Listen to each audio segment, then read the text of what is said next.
Hi everyone! For the 7th week of the summer reading program, we are going to read Red Riding Hood, a story about bravery.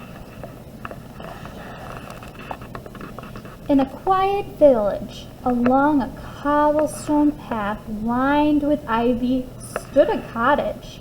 It was a happy home, with a bright flower garden and an even brighter young girl who lived there with her mother. The girl's name was Red Riding Hood. She was called Red Riding Hood because of the hooded red sweater her grandmother had knit for her. "You are so cheerful, my darling granddaughter," the old woman would say. "This cozy sweater matches the brightness of your heart." Red Riding Hood's grandmother would come every morning to help the young girl tend her mother's flower garden.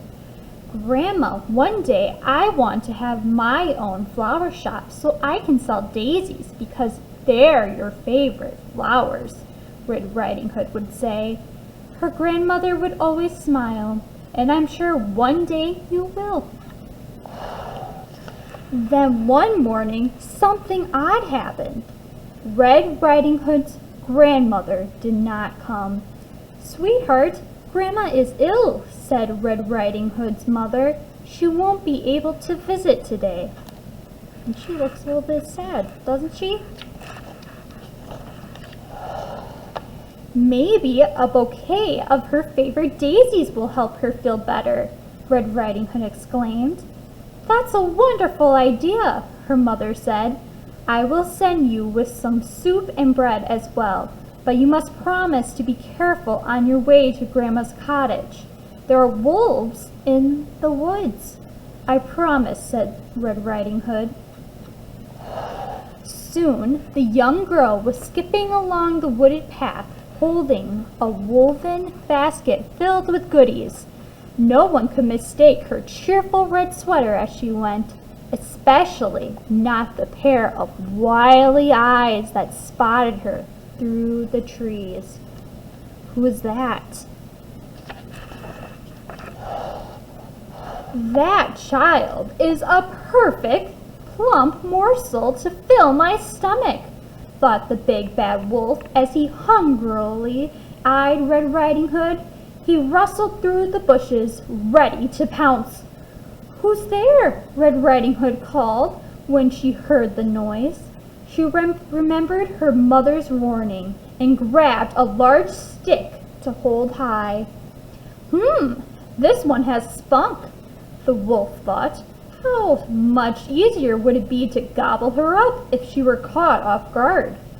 I'll bet she is taking that basket to the old woman in the cottage beyond the river, but I shall get there first."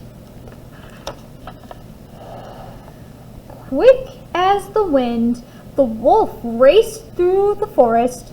Within moments, he was at Grandmother's door. "Who's there?" Grandmother asked when he knocked. "It's Red Riding Hood," the wolf called in a voice as gentle as the child's.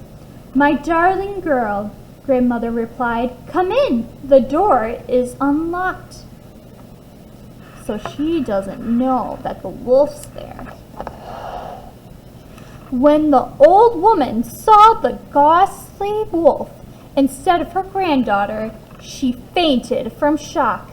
Quickly, the wolf hid her in a cupboard and put on her spare nightgown. Then he closed the window curtains, climbed into bed, and pulled the sheets right up to his chin. Soon, Red Riding Hood came skipping up to the door. "Grandma, it's me," she called. "Come in," the wolf rasped. "Oh dear," Red Riding Hood thought. Her grandmother's voice sounded strange. She must be very ill. But then she entered the cottage. Things only got stranger. The light was unusually dim, and her grandmother had the sheets pulled up to her chin. "Grandma?" Red Riding Hood asked hesitantly. closer," the wolf whispered. Red Riding Hood inched closer. "Grandma, you look different," she said. "What big eyes you have." "The better to see you with, my dear," replied the wolf. "If only you would come closer." Red Riding Hood took another step. "But Grandma, what big hands you have." "The better to hug you with," whispered the wolf. He couldn't help grinning. Soon the child would be within reach, and soon after in his belly. As he grinned, the wolf's teeth flashed, and Red Riding Hood gasped. "What big teeth he has!" she thought, for by now she could tell that this was not her grandmother at all, but a wolf, like her mother had warned her about. She had to think fast, or she would be eaten. "He has really, really big teeth, doesn't he?" "Oh no, I completely forgot!" Red Riding Hood exclaimed. "I didn't bring your favorite flowers." "Don't be silly, child," said the wolf. "Come give your grandmother a hug." "Oh, no, no," insisted Red Riding Hood. "Without your favorite flowers, you won't feel better. You remember which ones they are, right?" And do you notice she has the flowers behind her back?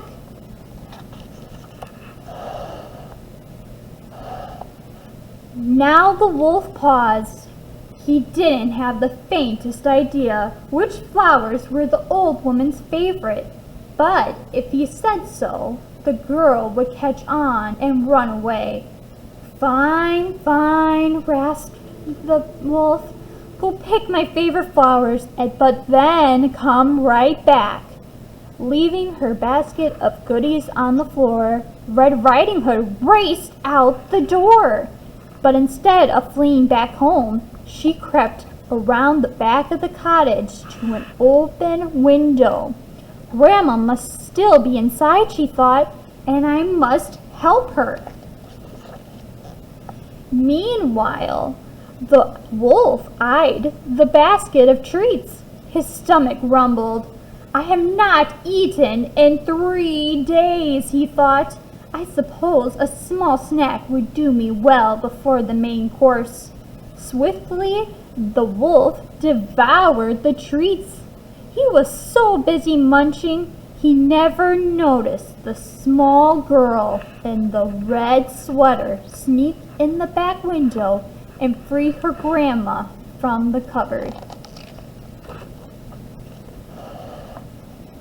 When the bread was nothing but crumbs and the soup all gone, the wolf finally looked up. That was when he noticed the open cupboard and window. "Wicked child," he cried. "She escaped and took the old woman too. But I shall show them both what comes of trying to outsmart a wolf." The wolf sprang from the cottage. Now he was ravenous, not with hunger, but with rage. But so focused was he in his pursuit that he didn't pay attention to where he ran. He slipped on the slick stones by the river and tumbled down into the rushing water, never to be seen again.